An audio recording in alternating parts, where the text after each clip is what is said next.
everyone, I'm Keisha Charmaine and I'm back to show you a quick style I came up with.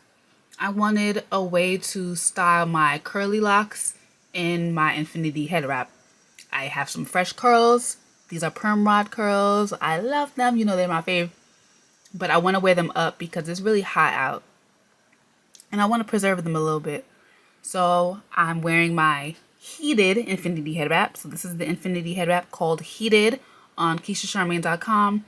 And here I am kind of just figuring out how exactly I'm going to wear it. I'm not all that confident.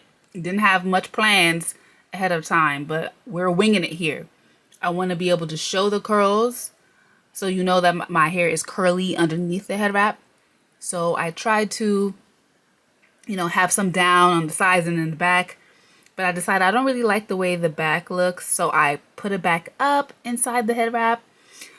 I like it a little bit better, but it's just not hitting the way I need it to hit. So I'm going to just scrap this whole look and start over.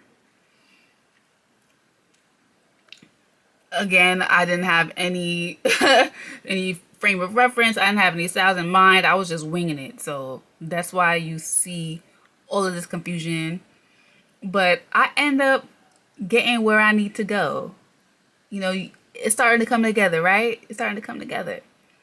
So I end up coming up with this updo type of style, showing the curls all at the top. I don't have any coming down.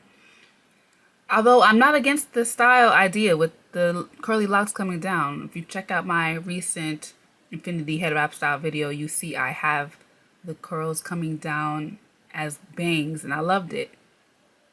But I wasn't going for that today because, again, it's hot. I didn't want the curls in my face. So I think it will do. I like it. What do you think?